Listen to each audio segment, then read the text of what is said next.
welcome to Film Strip. These podcasts are spoiler-filled as we discuss the plots, characters, and themes of the films in review.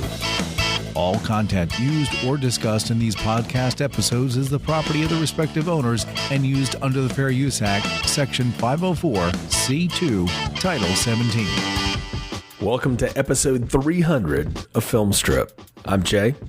And I'm Brian. And for this momentous occasion, we're reviewing Terminator 2 Judgment Day, starring Arnold Schwarzenegger, Linda Hamilton, Robert Patrick, and Edward Furlong.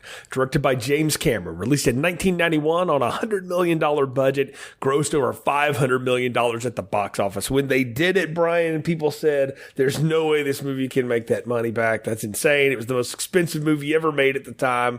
James Cameron has a habit of doing that and then turning them into massive hits. And man, I remember distinctly when this came out in 1991 because my friends and I were all watching MTV all the time. You could not escape that friggin' Guns N' Roses badass song, You Could Be Mine, which was like a big commercial for this movie.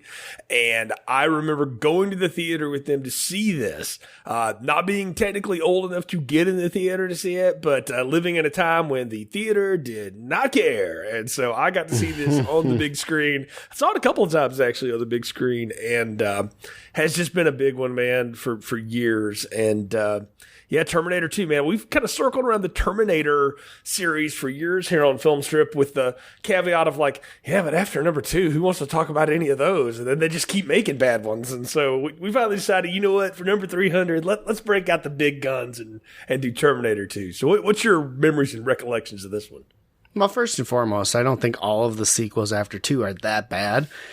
They just really came out with a really crappy one with that Terminator Salvation. That was just... no, not good. But I've seen a couple of the new, I think Terminator Genesis, I thought that was okay. And I got the most recent one, I think, sitting Dark there Fate. unopened. I haven't watched it yet, but I'm willing to watch it. Why not? Anything's better than that Salvation one. That one was just wretched. As far as Terminator 2 goes, I didn't watch it when it first came out. I would have been, only about 13 or 14 when it first came out. So that was just a no-no in my house. I couldn't watch that type of movie.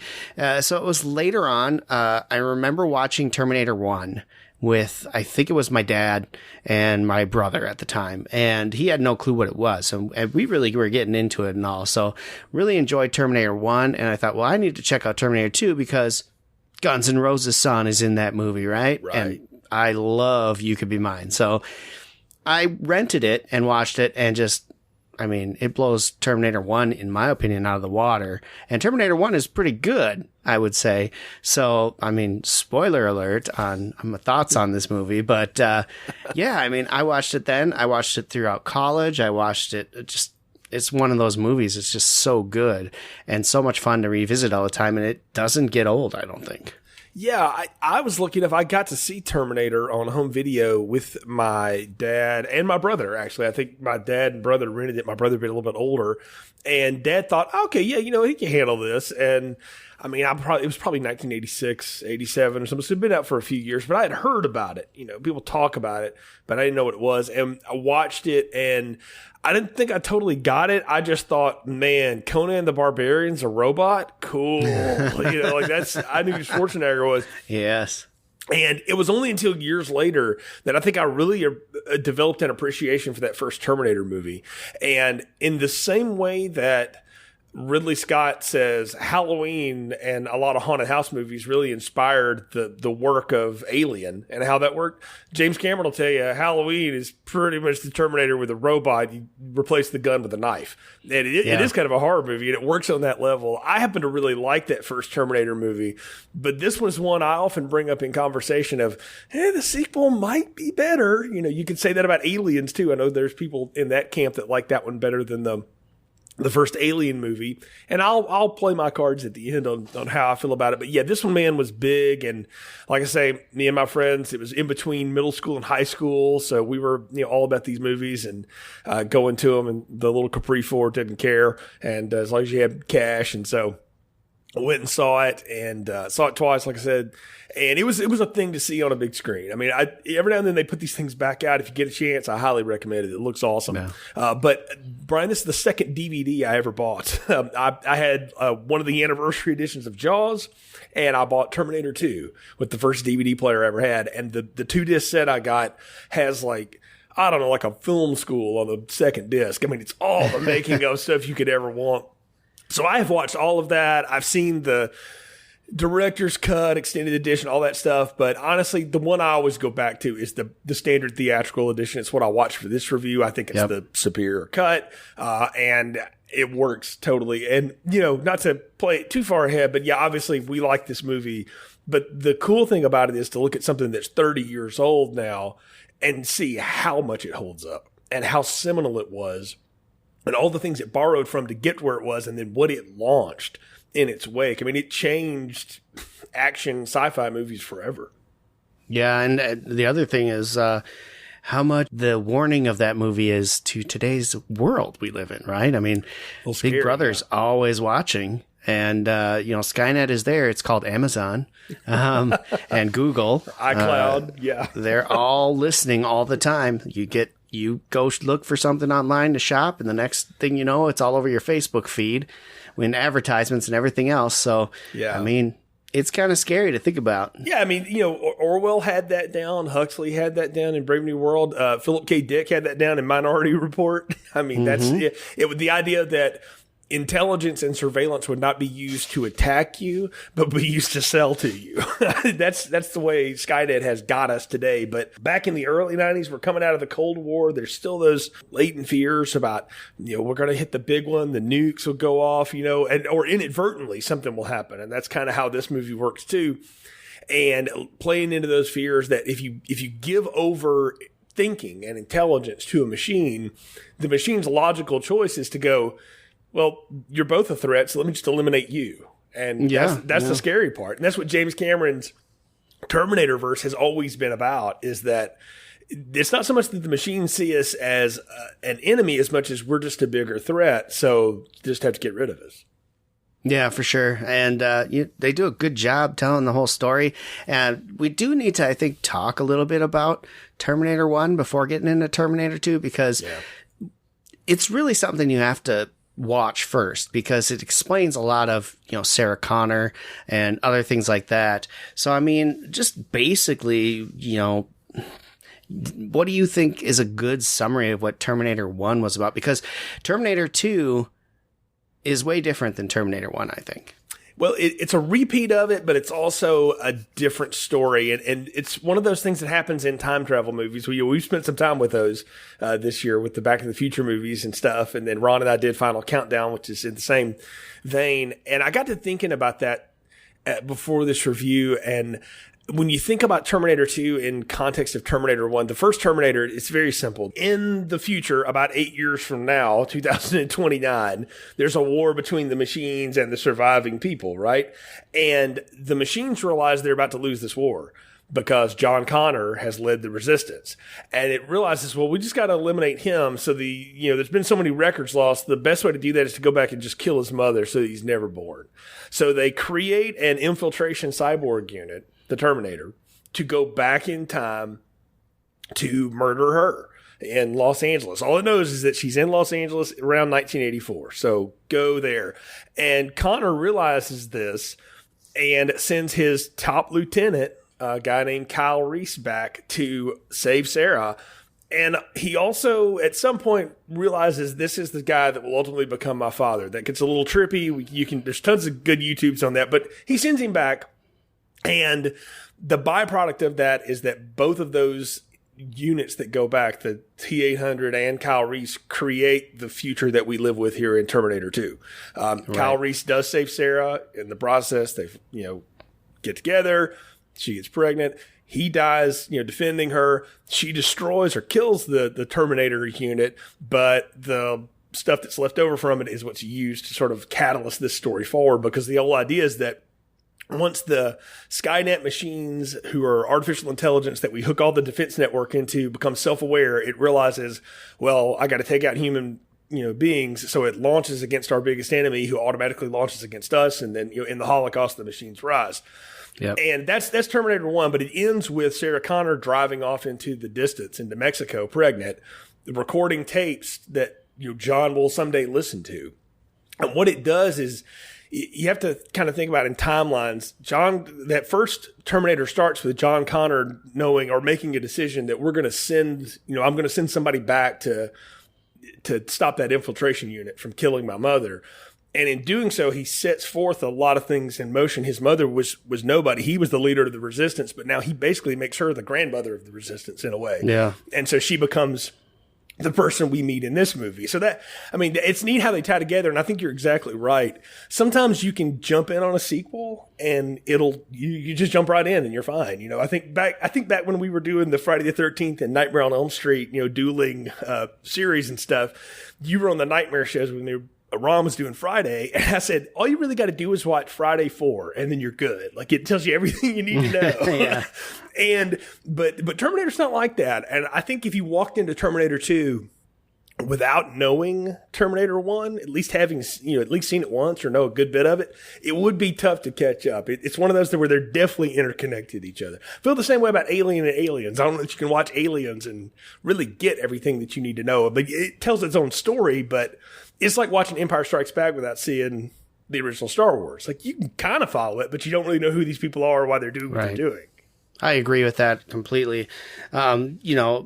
As we come into this movie, and we'll talk about the plot here in a second, though, I can't recall off the top of my head. Now, I searched for my Terminator 1. I wanted to watch it before this review, and I couldn't find the darn thing. I have most of my movies packed away in a crawl space, which I just don't go in because it's so packed full of stuff. But I was hoping to find it. It wasn't streaming anywhere. I was just out of luck. You said they set it up where she's pregnant, so we don't ever learn why she ends up where she is, right?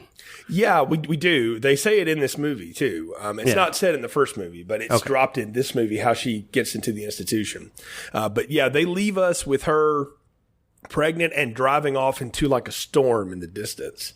So it's like she knows what is coming because now she lives her life with knowledge that she wouldn't have had Kyle Reese not come back, told her everything was about to happen. So she now has to live her life kind of like we talked about with Doc Brown and all the times he's had to travel back and forth. He has to do certain things from 1955 to the new 85 to make all that stuff happen again. She now has to make sure, John is ready for, whatever is coming on Judgment Day.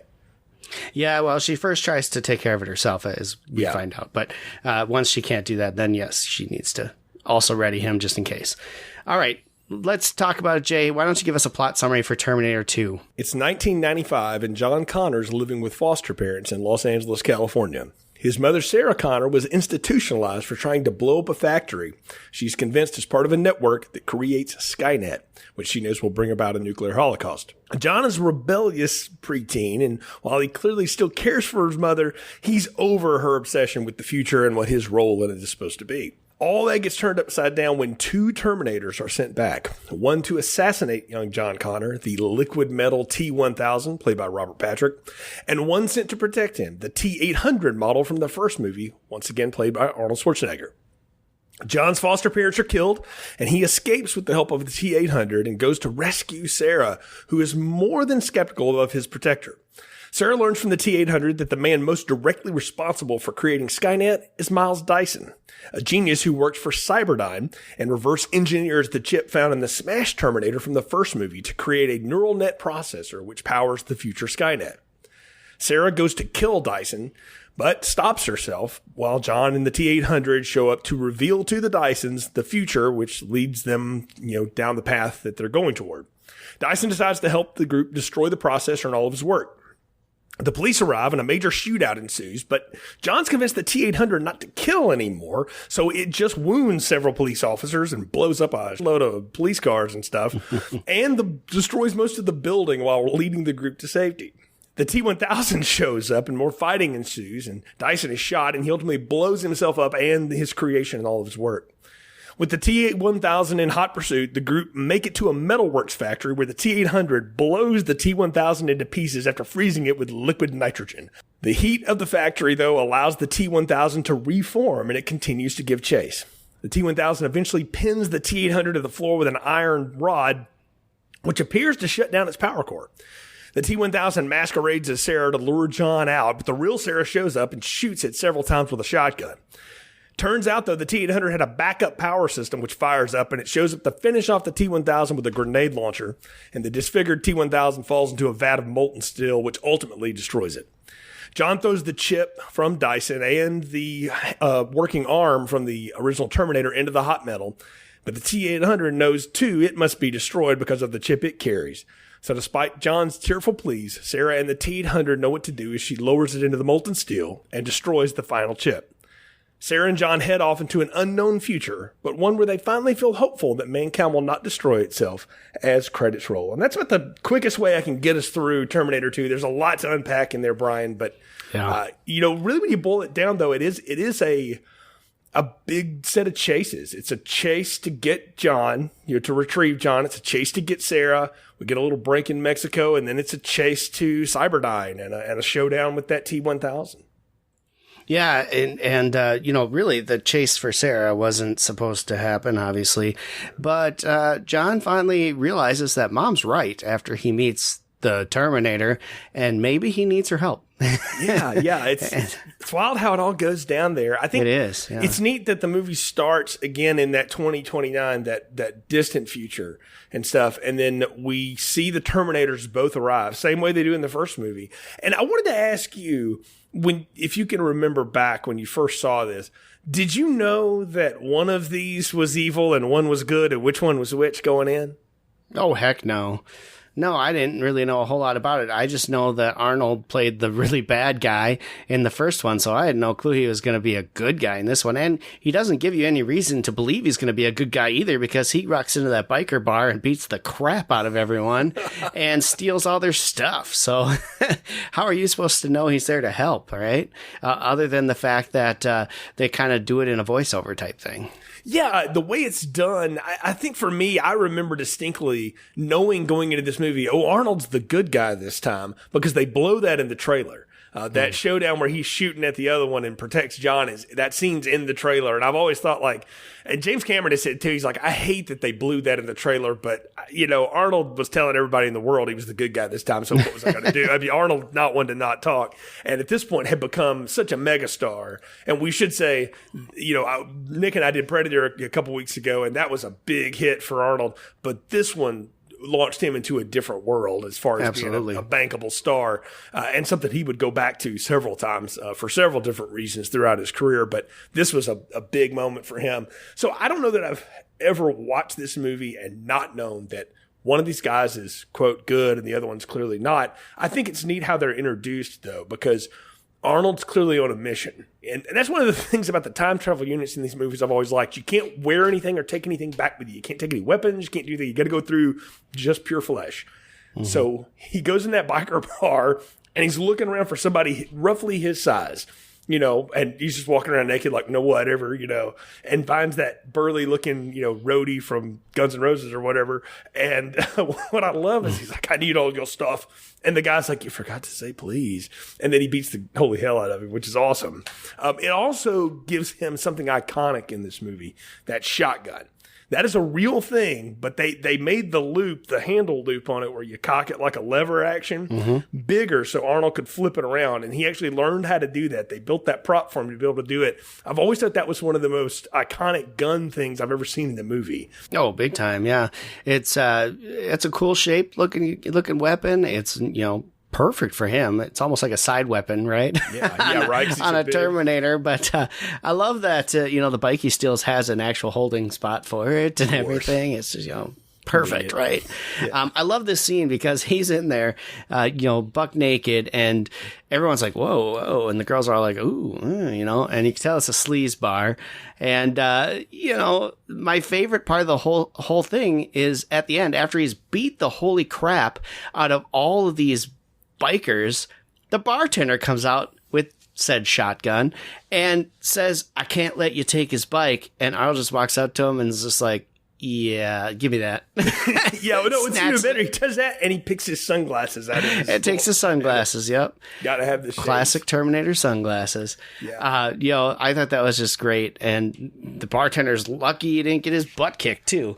But a great little scene. And like I said, if you didn't know which Terminator is which coming into this, you would think at this point that Arnold's the bad Terminator. Because he's not doing anything nice right now. No. He's destroying things and everything else. And when we first see Robert Patrick, we don't know what he is other than he's just another naked man. And we see him punch this cop out, but he doesn't appear to kill him. And then the next scene, we see him in the uniform. And he goes and he looks at the police computer in the car, and he looks at John Connor, and it's like, well, maybe he's there to protect him. I mean, that's what they're kind of playing with, is that he is. Yeah. But if, once you've seen the movie, the know is that, okay, this is an infiltration unit, just like another Terminator. It's doing what the other one did in the first movie, which is, look a page in the phone book. This one is like, nope, we're going here. Yeah. What's different about this and what's neat about this one is that the Arnold Terminator, the T-800, knows where to go to find John. The other one has to do the searching for it, which is kind of neat. Like, they've programmed it to, no, go to my foster parents and get me there, or find out where I've gone from there. And then that's when we meet John as the bratty preteen. Now, they play with the age here in the sequels, where they try to make him older than he really is. Edward Furlong was 13 when they made this movie, or 12 and 13 when they made this movie. He's supposed to be playing a 10-year-old. I kind of buy it. It sort of works in there. I mean, it says he's 10 on the screen. I'm like, he looks a little older than 10, but okay. Yeah, he comes off as much older than 10 in this movie. I would have said in his teenage years for sure. Yeah. I didn't realize that he was supposed to be 10. That doesn't make a whole lot of sense to me. But if you do the math, I mean, they were originally in there in 84, 85. So pregnant, 9 months, that puts them at about 85, 86. So 95 is what they're at right now. That's what they're saying. Sense. But again, the timeline on Terminator stuff gets adjusted as the sequels get heavier. Sure, and stuff. I'm with the fact that he's 12 or 13. He looks like he was my age at the time, is what he's supposed to be. And I remember looking at that going like, that I had friends that had dirt bikes that could ride them basically like, just down the street and stuff like that. They couldn't drive them, much. But the town I grew up in wasn't like, you had to go somewhere to get to the interstate. So, people rode those all around like it was no big deal. Yeah, absolutely. Same for me. When I grew up, it was a 4-mile bike ride into town, and we had a highway there, but it wasn't like it is today. Now it's used a lot, but back then, Oh, yeah, I know. I love going back to my hometown now, and the way that used to be the quick way around town is now like a stoplight every 5 seconds. It's all grown up and different than it used to be. But in the 90s, like, you could sort of just put yourself there and go like, yeah, I get it. And I'd never been to L.A. and still haven't, and don't know anything about the way it's laid out. But we see John here, and what I love is he's got Danny Cooksey, who a lot of people will know from his turn on Different Strokes and some other little stuff he did. He was also in a metal band for a while. I think this was at the time when he was in like a teenage metal band or something. One of like Steve Vai's proteges was the guitar player. So interesting. He was the singer in it, but they're punk kids. And what I love is John Connor and him have a way like through, I don't know what kind of computer that is. I was hoping you would know, where they rip off the ATM. I mean, it's pretty intricate stuff for a kid in 91. Yeah, I have no idea. I mean, it was some handheld device that he was able to splice in with, just probably something he created. Kid's supposed to be a genius, right? Yeah. So, I mean, it just shows that he's able to create this, I don't know what you want to call it. It's kind of like a chip. Yeah, they insert a card that basically figures out what the pin on it was, and then they rip something off. Runs a program, yeah. Yeah. I mean, this is 1990. When did this come out? 91. 91. Yeah, computers weren't a big deal back then, right? I mean, you had Apple IIs, and those were in computer labs, right? Yeah. The computers were like the ones at Cyberdyne here, where it's banks of reel-to-reels and stuff. Well, I wouldn't say that. Those are the mainframes and stuff, but they did have, computers in schools. They were big, boxy things. Not even big, actually. They were real small monitors, green light usually, and it was maybe 2 or 3 in your high school, and you got to use it only when you needed to do some sort of report or something. So, I mean, they weren't that big a deal. So a handheld like that, laptops didn't really become a big deal until the mid-90s. So a handheld device like that was something kind of cool. So you have to take it on the fact that he created it somehow. Well, and what we'll learn is that Sarah had been around with a lot of different men through the years who had some piece of information or access to things that would help her. One's a gun runner. That's the one we'll get to meet in this one, and that she had built up a storage with and was sort of holding on to it for her for when the time comes. But she introduced John to all these different people, right? So that he could pick up knowledge, and he throws it off as like, so I could become some big leader, or whatever. But we realize like he is using it. He's just being a punk kid with it. But that's the thing is we see where he is in life. He's got, foster parents, but clearly he doesn't get along with them. A couple of great character actors in that too, by the way, that often show up in James Cameron stuff. I do find it funny. Jeanette Goldstein was in Aliens and played like Vasquez, and then Xander Berkeley's been around forever and had done 100 things, and he's the foster dad here, and he's just kind of being a bum. He's just a regular working dude. And what I like though is when we see that they're kind of fed up with him. They don't know what else to do. And he doesn't really listen to them. And, he takes off. And when we meet them, Robert Patrick, the T-1000, has come by. And he's just playing nice, officer friendly. This is what I love. They don't give Robert Patrick a lot of lines, but he's so good in them. He's like, are you the parents of this kid? And they're like, oh, well, now what? And then they get a little concerned because they say, yeah, this other dude came by on a bike earlier looking for him. I'm like, if a motorcycle bike gang came by looking for your 10 to 12-year-old kid, you might be a little concerned about that, guys, but whatever. Well, I have a feeling that they're probably newer foster parents to him, and they just haven't felt him out yet, but they're not having an easy time with him, obviously. He's kind of doing his own thing, ignoring them, not listening to them, getting in trouble a lot. And, a cop showing up is no big deal to them because they've seen it before with John. I do like that interaction, too. I love how he's like, oh, you don't have to worry about that guy, as if he already knows who it is, right? Yeah, exactly. And they don't wouldn't worry about him. Yeah. Yeah, don't worry about him. Can I keep this photo? Yeah, sure. No problem. Yeah, exactly. So, but we see where John is and then juxtaposed to where Sarah is now, because we bring back the doctor from the first movie, which I thought was a great callback because that guy's actually has a grand scene in the movie as Dr. Silberman. He really gets to get all the exposition out about what Judgment Day is and all that stuff in the first movie. And in this movie, he's leading around a bunch of med students talking about patients, and he starts talking about her again like she's Michael Myers or something. She's socio-defective disorder, and she she thinks, she gave birth to the leader of the resistance of the nuclear war that's coming. And then she's in her cell or whatever, and she's got it all torn up and she's doing pull-ups. And I mean, Linda Hamilton is jacked in this movie. Big time. And it was a big deal to see her like that. Because, I mean, if you saw her in the first Terminator, she's kind of soft and, just a young, thin-looking woman. Yeah. She'd been on Beauty and the Beast before this came around, man. She was doing, like, low-rent TV drama. So it wasn't like... That was a good show, man. Yeah. I don't remember it, but I just remember Ron Perlman was in it. But anyway... She's ripped up, and I love that she drops that, like, how's your knee? And he has to explain to the doctors, like, she stabbed me with my pen, Yeah. Which is it's fun, but it gives you a sense of sort of where she is in this movie. And later on, you see one of the people that's the orderlies or whatever tying her down. He licks her face, and it's real gross. Of course, she beats the crap out of him later because that's what we want. But you see where Sarah is at this point is she got herself institutionalized, and it is where he drops that bit of exposition where she tried to blow up a factory because she was convinced it was part of the plan, the conspiracy plan, and they locked her up for it. And not to make a big political statement here or whatever, but we're in a time when, the stuff you read online, the stuff you say out loud, people are paying attention to that now, and you can get in some real trouble for it. And especially if you act on it in a very negative, violent way like she does here. So I get why society would try to lock her away at this point, even though we know she's right. Yeah. Well, I mean, it's the same thing. Like, if she tries to blow this place up, they catch her. Obviously, she got put in for mental issues. So she's in a mental institution because they think she's crazy, right? She's a nut job.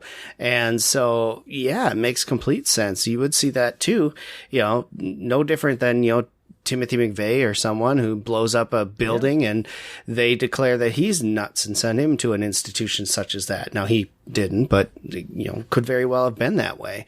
So, yeah, I mean, it makes sense that she's in this institution. I really like her.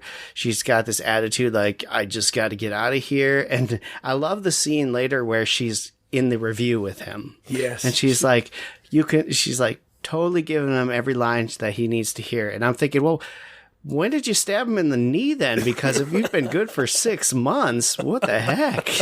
Yeah, that is great. She's like, I've learned a lot and I'm ready to be a mother now. Like, she's clearly just played him. And to his credit, movie doctors are usually morons.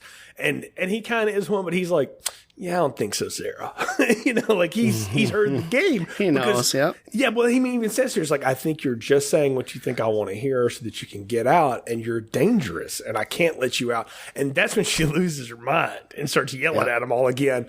And, he even shows like a video of her, just ranting and raving and stuff. And you see that she has become what Reese was. Because if you remember back in that first movie, he doesn't go as big as she does in it. But when they arrest Michael Biehn and they have him in the interrogation, he's going, I don't know. I didn't build half of this stuff. I'm just telling you what's happening. And at one point he just loses it. He's like, you know what? I'm tired of asking you questions and talking to you. Who are you? You're dead. All of you are dead and you don't even know it. And he just keeps. She uses that line in this movie a couple times. Uses it too. That's what I say. This movie is an interesting sequel in the fact that it does replay a lot of the hits. And we talked about that in Back to the Future too. Some of that worked and some of it didn't in that movie. In this movie, I think it works because it's more like echoes of stuff happening. Yeah. There's that current in history where stuff just repeats itself, because people are people, folks are folks, and stuff often repeats itself, and you do repeat what you hear and what you learn from, and you see how much that influenced Sarah and what that moment was for her.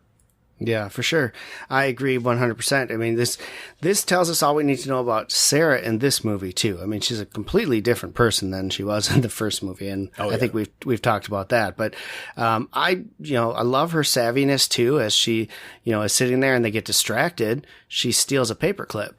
Yeah, and we all know what that's going to be used for, right? I mean, it's quite obvious, but I think that it's pretty cool. Like, you can't leave her alone with anything because she will find something there and use it, and they let their guard down, and she does. But let's talk about where we first really get involved with the Terminators and John Connor, because they're at the arcade spending $300 in coins that they stole from the ATM, playing games, and this is where the Arnold's character T-800 is coming to the mall, but the T-1000's already gotten there. Now he's going around the mall looking around for this kid, and in the meantime, John's going to play these games, and his friend is going to get some more coins. The T-1000 asks him if he knows who he is, shows him a picture, and he's, no, I don't know who that is. So he runs quickly over to John and tells him, you gotta get out of here, the cops are looking for you. And at the time, it's just cops, right? Probably thought they figured out he stole the $300. So he goes running, the T-1000 sees him, and the chase is on, and now it gets real fun, because you've got this T-1000 chasing down John throughout the back of the mall, like in the corridors of the mall behind all the stores. They all have those corridors you walk down and get to your cars and everything else. He's running around down there, and here comes Terminator Arnold as well, and he's got a big gun, and now he's caught between two guys. He has no clue who the hell are, and he says, get down. And then the guy shoots the other guy, and he's like, holy shit. No. The way Arnold enters is what's so awesome. He's literally carrying a shotgun in a box of roses. Guns and roses. He steps on the roses. It's in that video. But it's so, it seems so ridiculous to describe it. But when you saw that in 1991, and even when you see it now in this movie, it's an awesome moment. Because if you don't know whose side who's on, and the way Furlong plays it is perfect, is which one of you is trying to kill me now? Because now I'm realizing all that crazy shit my mother said is real, and I'm trying to deal with that. And that's when Arnold says, get down. That's when you know, oh, he's on his side. And it also reveals something that this other Terminator is not like him, because he gets shot and it just peppers him, you know. Yep. He shoots that T-1000 and those big silver holes start popping up in it that have to melt back together. And it's like, oh, we got a whole different animal this time around. And I mean, the fight is very reminiscent of the first time the Kyle Reese and the Terminator face off in that club, where the Terminator gets thrown out a window. You know, Arnold gets thrown out another window in this one. Yep. But it's for a different purpose this time around. Definitely, and it shows us the differences or the advances in the Terminator that the machines have versus the Terminator that John Connor in the future has access to, right? Right. Like the machines have the new model. He's got to use an older model that he has reprogrammed. Yeah. You know? So that's a big deal in this movie, because Arnold is not insusceptible to pain, or he can, or not pain, I should say, but damage. He can take a lot of damage, but he can also be destroyed pretty easily. Whereas this other one, you're watching him get shot, get split, get blown up, and yet he's still able to come back together. And you're wondering, what the hell is it going to take to kill this thing and get rid of it? It's pretty awesome, I thought. Oh, what an idea. That whole chase out of the mall when Robert Patrick breaks into that run, which I now call the Tom Cruise run, but it's actually before Cruise started doing that arm choppy thing. Robert Patrick says, I run that way because I have a bad knee, and that's how I have to run. Oh. And they even built in like a limp for the thing after it gets blown apart a couple times to account for the fact that after he runs, his knee would kill him. And so, you know, it's such a neat little thing, but you watch him do that and he never breaks a sweat. He doesn't breathe. I mean, it's just a machine moving forward, and it's and moving fast. Yes. But that chase, when the T-1000 steals that semi truck and he's chasing Arnold and Edward Furlong on the bikes, and they go down to the LA River, and that truck crashes down on them or whatever. And I mean, that is what a killer stunt. And I mean, you're talking about stuff that all the T-1000-y stuff is computer generated. And back then that was a very big deal to even make that happen. And if you got to really think back, like if the movie The Abyss, which is what Cameron did in between Aliens and this, if that didn't work as well as it does, you would never have any of this Terminator stuff, because there's a lot of precursor to the way the liquid metal stuff works in that movie. And you see all of that, but all this other stuff is practical effects. They're wrecking a real semi over a bridge. They're riding these bikes all over the place, and they blow up the semi, and that thing comes walking out of it, you know, totally glimmering, and then just reforms back into the police officer. What you realize is he's not really wearing the clothes. He stole the gun because he can't make machine parts. Arnold will say that later. But he's just sort of glimmering what he ran into and what he can see, which makes that Terminator even more dangerous, because we already know the T-800s can mimic voices, because the Arnold Terminator did that in the first movie, and he'll do it again in this one. But this one can even go deeper, and it's almost like this chameleon thing coming at you. So it's a totally different threat. But man, what a great action set piece all those chases are. You mentioned the semi coming off of the bridge and crashing down. How about when it crashes into the top of the bridge and decapitates half of the thing, and yet he's still going? He just pushes the windshield out of the way and keeps going. Just an awesome scene. And I remember thinking maybe it was a bit long before, but I dug it again as I watch it every time. I'm like, yeah, this is a long scene, but I don't care. It's just really, really well done and a lot of fun. So, you know, this scene goes on, and they finally escape and get out and are on their way. And Arnold is trying to get him out of town as far away as he can, so that the T-1000 has no clue where he's going to go.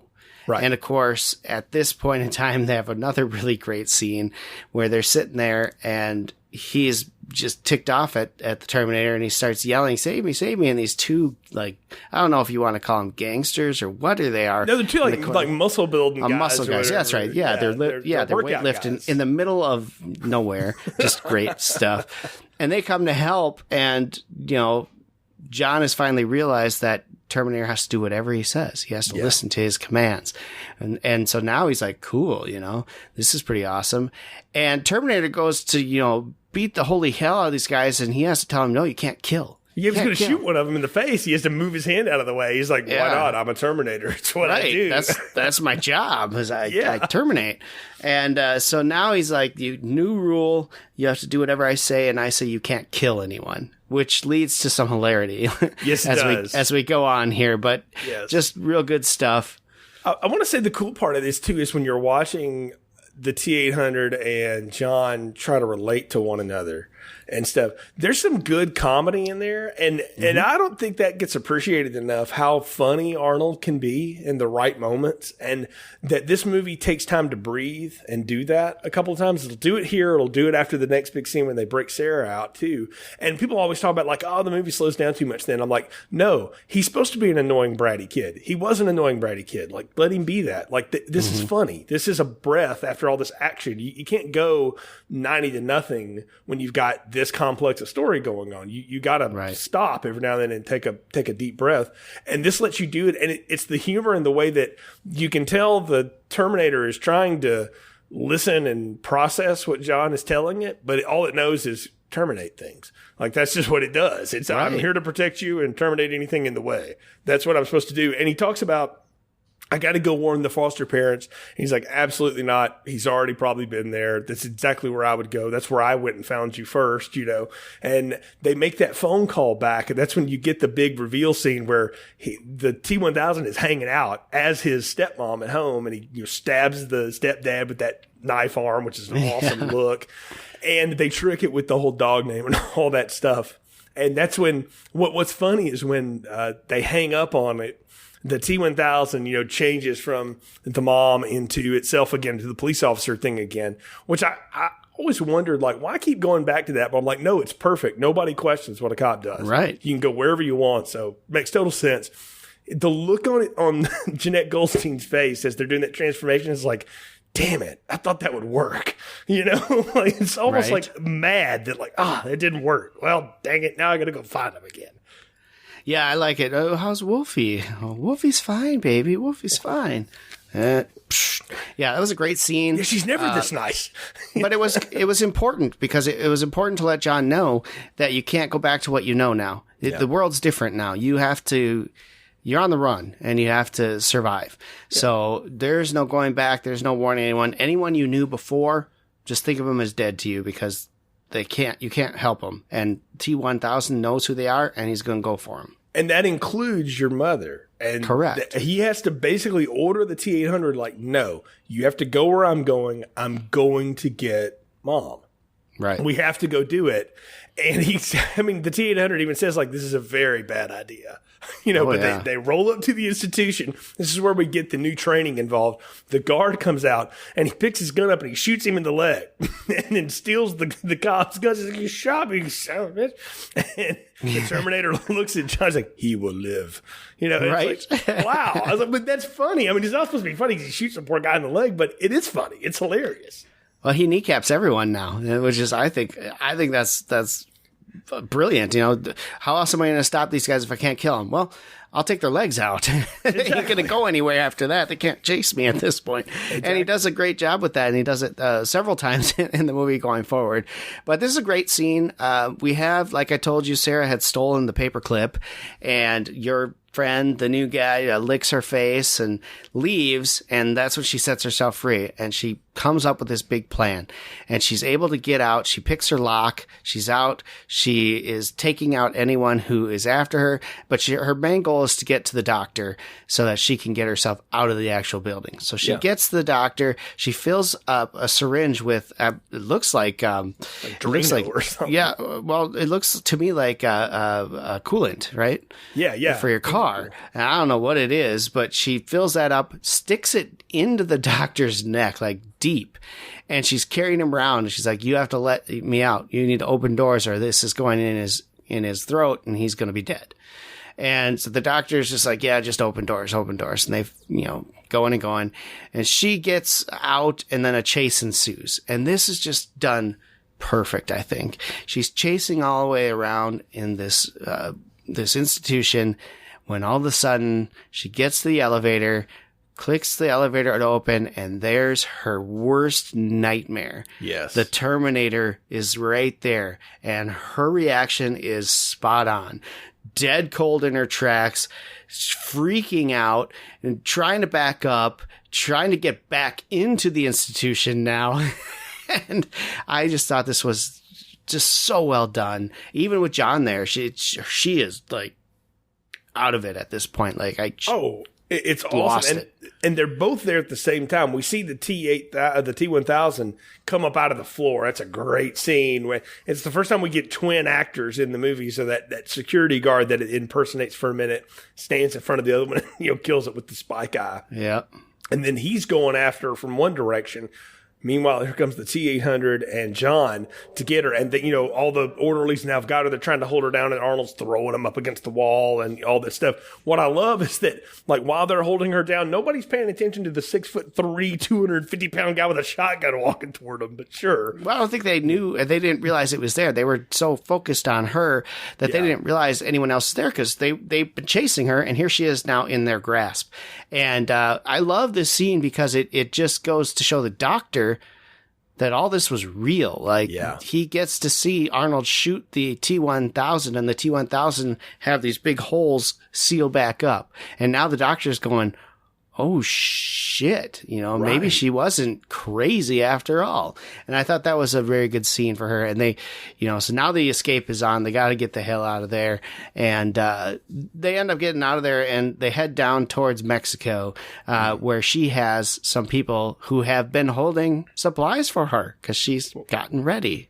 Oh, yeah. Well, before they head out, though, hold on. Before they head out, though, there's two things there are two great scenes that you see. One is a Cameron callback where in Aliens, the alien's trying to get through the elevator door, it pries it open the same way, and they shoot it right in the face with a shotgun. It has pretty bad effects in that one. This one, it looks awesome because T-1000 opens that door, and Arnold's just like, bloom, right in the face, and it just splits him halfway open. And that's when you see the Doctor watch it reform, too. When it goes after him with those hook arms or whatever, and they finally shoot it off of the back of the car they've stolen, there's that one little hand still sort of sitting there. When John flips it off, Robert Patrick runs up to it, and it just sort of soaks into him. It's like, man, this thing is just so cool. Like, it's walked through the bars. Like, all of that stuff we're talking about is 30 years old as a computer effect. And, Brian, you can watch a movie 25 years old that's got a lot of computer-generated effects in it. You can see the seams in it. These still look amazing. I mean, the work that they did on this is groundbreaking. Yeah, they did some top-notch stuff. I mean, I think at the time, if you think about it, Lucas had his division where they were doing a lot of this stuff. Yeah. Pixar was just getting off on their legs there. And so you didn't have a whole lot of these computer-generated companies yet. I mean, it would become a big thing. It was Lucas's group. And I mean, everybody worked on something this big, but the computer generated stuff is amazing. Yeah, but it's still moving that story crazy forward. Yeah, like you say. And then, like you said, we get to the part where they go to Mexico, and this is where the movie does take a big, deep breath because we got to stop for a minute. We got to deal with the fact that Sarah. Basically, we've got Laurie Strode hanging out with Michael Myers now, and so we got to handle that. We got to talk about it. And, he's sewing her up because she's been stabbed in the shoulder at this point. And then she's pulling bullets out of his back while getting information from him, which is neat that she doesn't trust it, but she knows for whatever reason John does. And we get a lot of voiceovers and stuff from the Sarah character here who sets up for us that she realizes that, like, of all the people she tried to introduce John to or whatever, the one he related to, of course, it would be one of these things. Of course, it would be because that's just fate and weirdness, right? But it doesn't have any emotional attachments to him, but it doesn't have any emotional barriers either. So it's not going to do anything but just protect him until it absolutely can't do anything anymore. And that's the best thing in the world that he needs.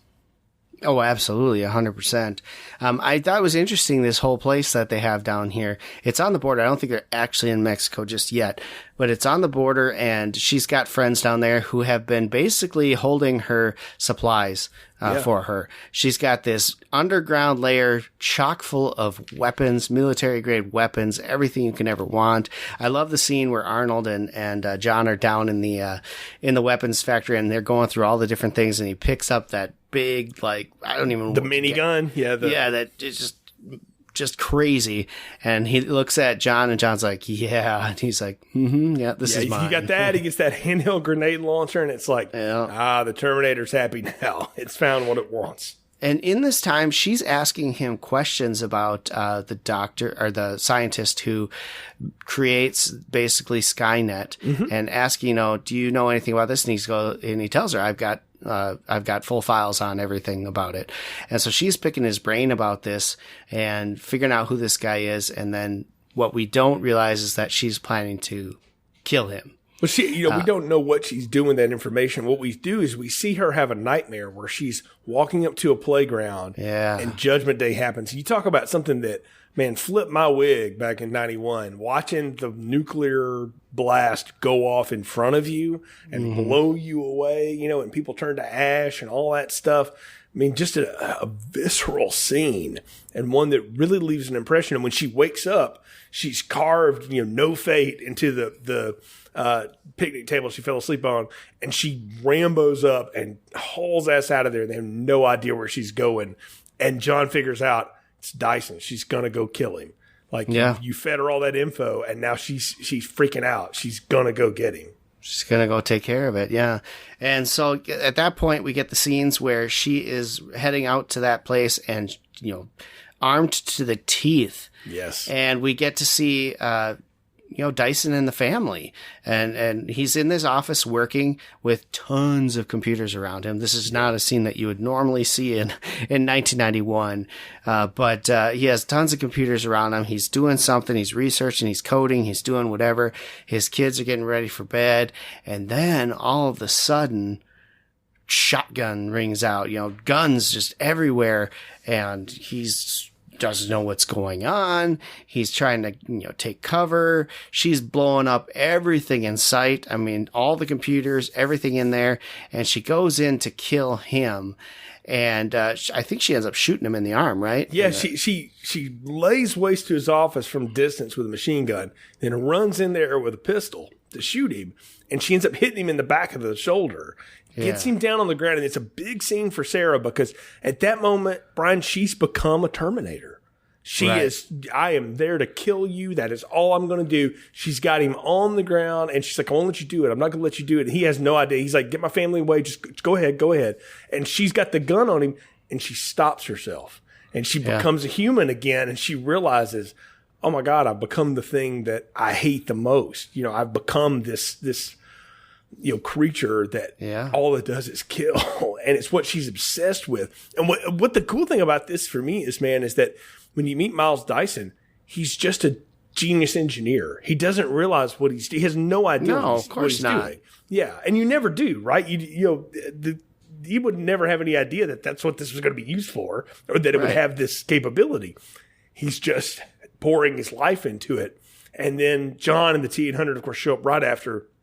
And what I love is that we don't get to see, Dyson hear the whole story of what happens. We just see, Arnold talking at the table at him. And it's great how he reveals himself when he cuts his arm off and says, shows him that hand, because what we realize and we've seen earlier is Dyson is working off of the busted chip from the first Terminator, and they rescued the one arm that was trying to choke Sarah Connor out at the end. And so when he sees that, he knows exactly what this thing is now, or that there's a connection there. And we don't get to see him hear that, but we just see his reactions like, I think I'm going to throw up.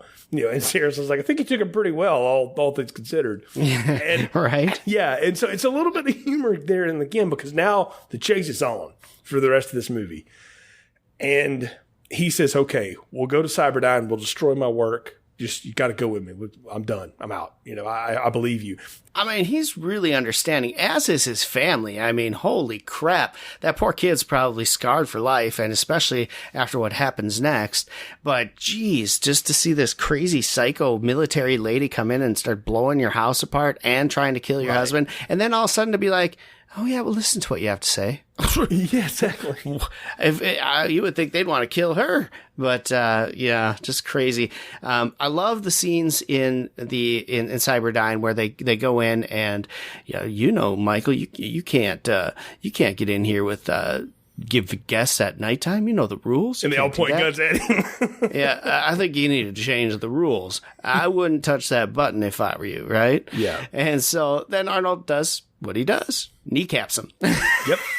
As always. And they throw him into the bathroom and tie him up, which I think is hilarious. And they are on their way now.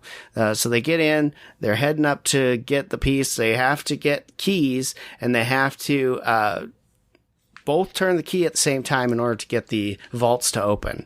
So that's their goal. What they don't expect is that other guards are there, and they find the previous night watchman in the bathroom tied up and immediately click the alarm, which then locks everyone's codes, right? Nobody can get in. But what do we have, John? We have a nice little hacker device that's able to steal credit card pins and find the one pin that still works throughout the whole place and use it. Yeah. Convenience, I say. Yes, it is a little bit of the convenient side, but if you're going with the movie at this point, you give it this because... Oh, absolutely. John's like, I got this. And what I think is funny is Dyson gives him a look like, huh? Like, well, looking for a job, right? I'm impressed with it. But they get the arm and throw it in a duffel bag. They get the chip. John puts it in his shirt. And they're getting ready to go out of there. But at that point, the cavalry has shown up from the LAPD. Oh, yeah. And so Arnold's like, I got this. And what I think is funny is he tells John, trust me, I'm not going to kill anybody. And he opens up the window with that minigun and proceeds to blow away every piece of tree and car and shoot at a lot of cops without killing any of them. He disperses them with the tear gas. So, yeah. I mean, you got to give him that first, and at least he gets them out of there. But then he makes sure that they can't chase them at the end, right? Gets all of that. And of course, it's a great action scene, though. Oh, it's a fantastic. And again, you're talking about practical effects, all those squibs going off, all that stuff. And they had a real building they got to blow up for this when they finally blow the whole thing. But it's not over at the end of this, right? Because now they're trying to get out of there. And another wave of cops shows up when Sarah and Dyson are trying to get out. And Dyson gets caught in the crossfire and gets shot up. And he's done, but he's got the switch. And he says, I got it. And she gets out of there, in a hail of bullets, only for him to tell those cops, like, I don't know how much longer I can hold this guy. You better get out of here because he's got his finger on the trigger, basically, to blow the whole floor. And it's a sad scene to watch Dyson kind of breathe his last and drop that weight on the trigger. But you realize, like, he's given his last minute to do the right thing. And, they blow that whole floor out of that building. I mean, it's like I've seen out of Die Hard.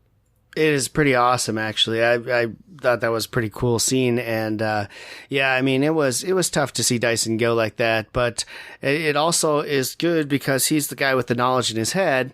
So now you've eliminated the work that they've done because it's all closing in there. the loop. It's what. Hopefully it's not backed up anywhere. Well, as the sequels will tell us, it's always backed up somewhere.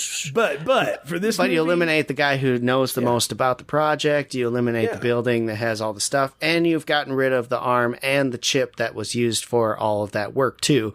Right. So you're starting from scratch here at this point if you're going to rebuild that. But Cameron's purpose was to close the loop. Like he said, if there was anything left open after that first one, we're going to close it this time. And him and William Wisher do a good job of tightening that script around that concept of let's close all the loops.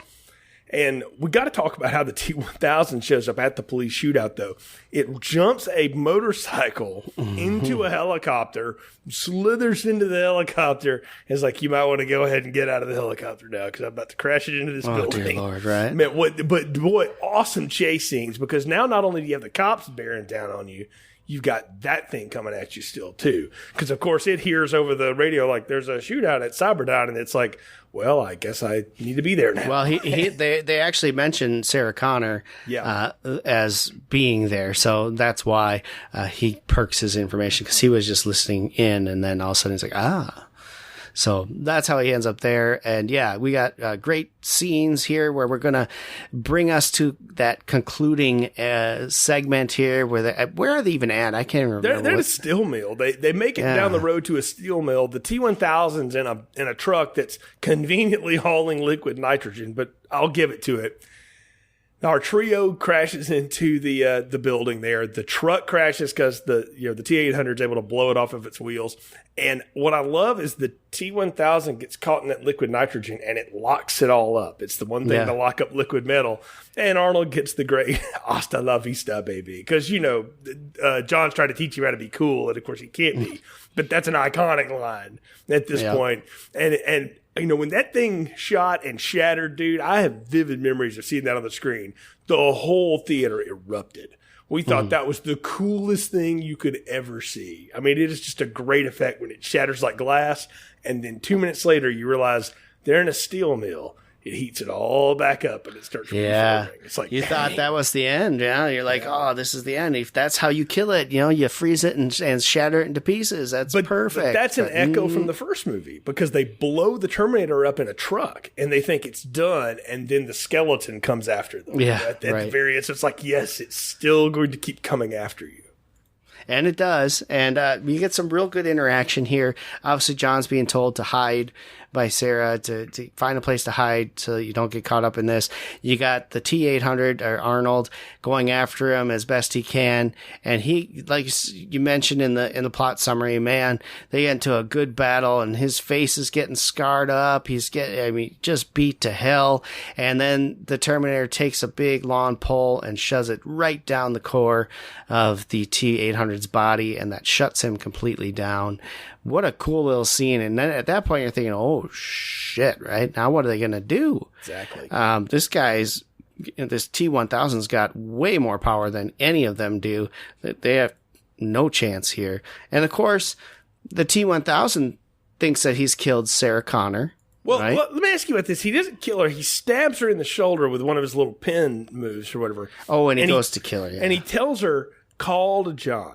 Call out to me. I need you to do it so that I can mimic it. Like, you realize, like, I can only do it when I hear you do it. Yeah.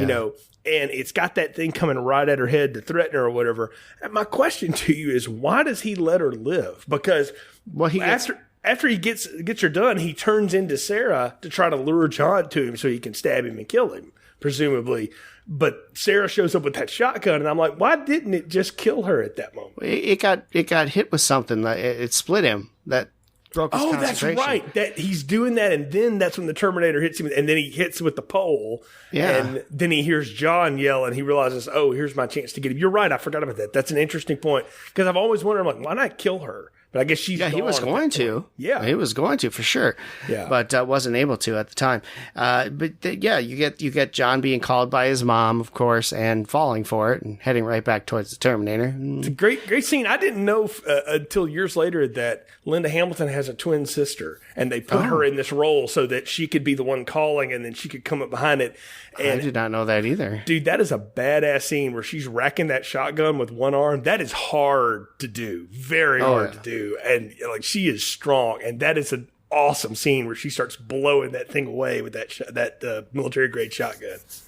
It's a great scene. And of course, all the while as this is going on, we see that all of a sudden, oh, look, T-800 is powering back up on auxiliary power. How nice and convenient that is. And I love the scene where he pulls that pole right through the rest of his body, and you're hearing it going.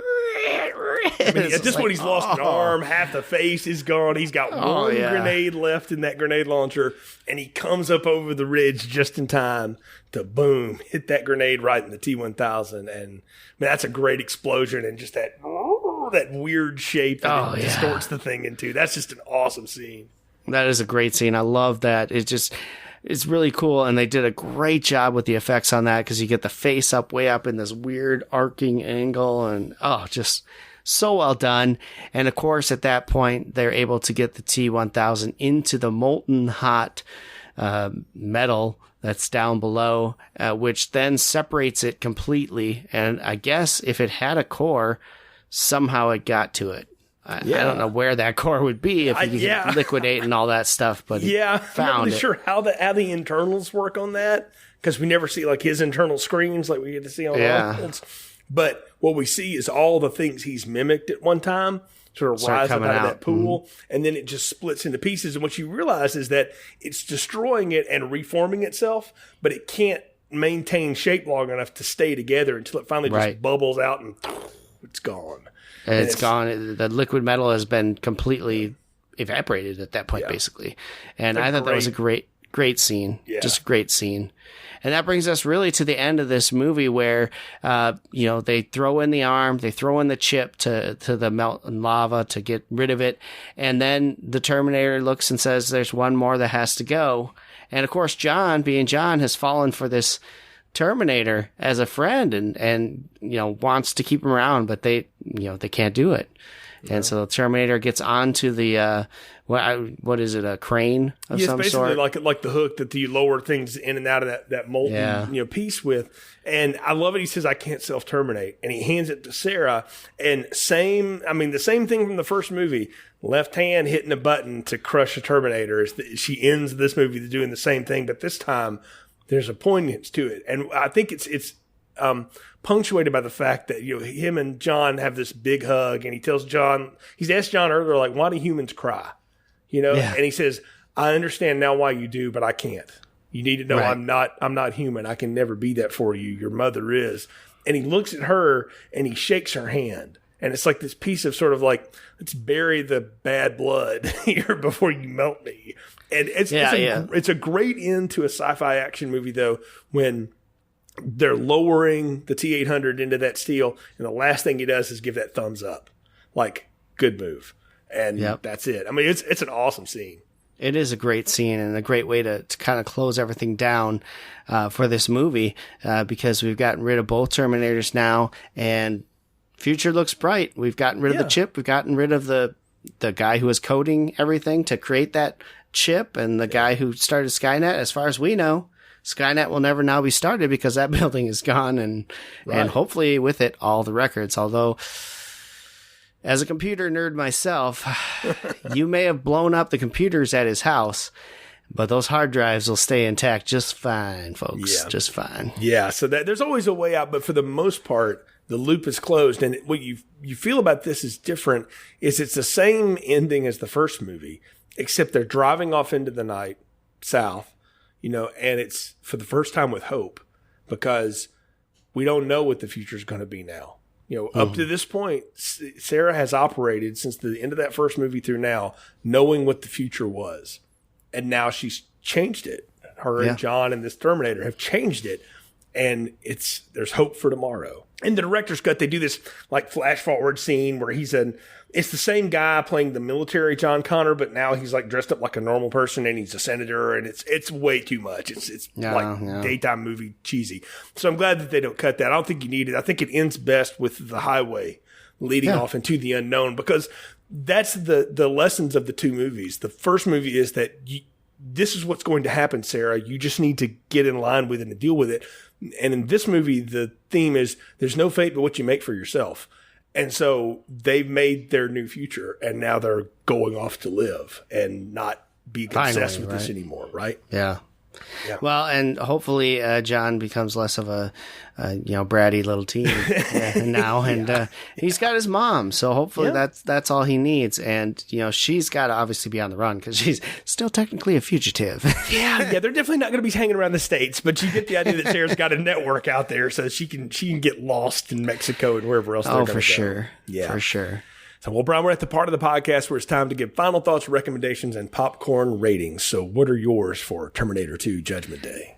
I mean, no surprise here. I mean, we blew it at the beginning. For me, this is an extra large popcorn. It's just a great movie.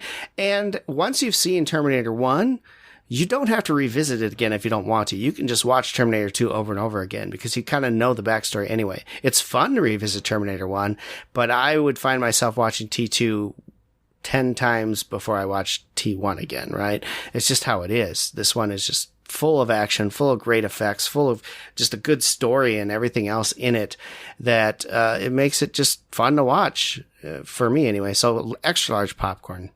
I join you in that extra large popcorn. This is one of the most fun, thought-provoking, cool action sci-fi movies that you'll ever see. It's way smarter than it has business being. And part of that is because its source material is so good. That first movie is really good. Yeah. And I hold it up and this one up the way I do Star Wars and The Empire Strikes Back. You can watch them alone from each other, but really the best thing to do is watch them back to back. And you can just sort of live it that way, you know. And I think you have such a great story there. But unlike Empire Strikes Back, which really is just ends and then we have another chapter to go, this one ends with if you never saw another Terminator, you would be fine. You know, and I'll be honest with you, man, and we'll talk about the rest of the franchise here in a bit. And I know you have different thoughts on them than I do. This should have been Hasta La Vista franchise. I agree with that. Mm-hmm. Yeah, because this was perfect. Like, you didn't need to do anything else with it. Could you? Yes, but you don't need to, because this movie totally works on its own. The effects in it are amazing. We've talked about them, but it's the practical effects in it that really hold up. And it's our 4 performances. Even Edward Furlong, as annoying and bratty as he is, that's what he's supposed to be. Mm-hmm. You know, Linda Hamilton's awesome in this. And Robert Patrick and Arnold are great foes for each other, because you don't put somebody bigger than Arnold. This is when they figured this out. You don't get somebody bigger than Arnold to beat up Arnold. You get somebody that has stuff he can't do, you know, better powers. And it makes it fun. And all of it totally works. So extra large popcorn for me. Now, where are you on the various Terminator sequels and stuff? Well, I'm going to be honest with you. I own a couple of them. I think I have Terminator Salvation. I thought that was just blah. I didn't enjoy that any at all. Terminator Genesis, I thought was okay. I thought it was a decent movie. I don't think it's needed. Like you said, I think we can end on T2 and be happy. What's the point of bringing Skynet back up? You know, just, well, someone eventually is going to do it anyway, right? But I enjoyed the film for what it was. And I haven't watched yet the new one, at all. Would you say it was Dark Fate? Something like that. Yeah. I haven't watched it yet. I will watch it because I think I'm curious. I don't know how it will be, but overall, I mean, they're fun, but not needed. Yeah. That third one, the back half of it is a lot better than the front half of it, is my memories of it. And I kind of like the way it ends. I won't spoil it here, but I kind of like the way that it goes. It makes sense. I don't know that the performances totally work in it. And it really exists because Arnold was getting ready to run for governor of California, and it was a great vehicle to do so. So there we are. Terminator Salvation is just awful in just about every way. If it was just a movie about futures and cyborgs and didn't have any of the Terminator stuff on it, it might actually kind of work as just a movie, but when they lay the Terminator stuff on, it's way thick and just, it's like bad fanfic, man. It's just not good. And then Terminator Genesis is like the stupid sequel that you shouldn't like, but you do. So if I'm doing my Halloween, series here or whatever, Terminator Genesis is like Halloween 6 or Halloween 3. I shouldn't like them, but they're kind of fun to watch. They're so stupid. It's fine. It's dumb. Dark Fate, I could ever say that about Halloween 3. Dark. Well, computers. Dark Fate, man. I'll be curious to ever hear your thoughts on that. I had to work to get through that movie. Oh, great! Because it just didn't last for me. I'm glad I only paid $5 for it then. Yeah, there's parts of that I think people do like it. There's some good action in it. I'll be honest with you. There's some great action in it. It's well directed and it's got a modern sense to it. I don't know that it is necessary. And I think that's what I would say about any of these beyond part 2 is that you didn't need them. You know. And I asked myself that with this in mind too. What if there never was a Terminator 2? What would it be like to just have the Terminator movie? I'm like, well, that's a pretty badass movie. I would go with that. Having Terminator 2 makes it so much more fulfilling. And I'm with you. T2 is a better film. It just is, top to bottom. And it makes the first one better by proxy. Well, and I think that's the whole thing, too, is that it's a good movie, T1, but with T2 out, it's an even better movie. Yes. Because if you ended it with T1 ending the way it did, your story's not solved and not fulfilled in a way, right? You still have unresolved things. Yeah, she defeated the Terminator and she lived to tell about it, but she didn't stop the Terminator from ever being built, and she didn't stop from coming back. In this movie, you did, right? You stopped it from happening. You stopped it from going on. Now, they find ways to bring it back because you can always do that. I mean, how many times has Michael Myers risen from the dead and everything else, right? There's always some way to bring them back. But if you never made another Terminator movie, T2 puts an end to everything and resolves it in a good way. So there's no need for it. But it also makes T1 a much better film because now it has a conclusion. This is the conclusion of T1 for the most part. Absolutely. Absolutely. And if you just watch them smash together, it's a great experience all the way through. Yeah. Well, Brian, been great talking with you about Terminator 2 here for number 300 on Filmstrip. 11 years to the date that Crazy, we started this podcast with Anna and me and you back in the day. And holy cow, man, all the places we've been. And especially for you, man, you were on the first like 200 episodes before we started finally bringing people in to host on their own. It was crazy. Like I was just like, how do you do it? But you did. Labor of love, man. But it's been fun, and I'm glad you and I got to share this one together here because you and I started this thing way back when with the Art of Slaying and all the other stuff. And so when we hit when it just lined up, when fate had it, where that date was going to appear 11 years and it was number 300, I was like, oh, we got to do something cool. So we've knocked out some really big ones this past year where we really wanted to do we've been doing this for, like you said, 11 years. And we've had things on our list for so many of those. And we finally have just started poking them out. I mean, maybe it was COVID and the extra downtime we had, but we finally were able to knock out some of these heavy hitters. And I think this is one of them.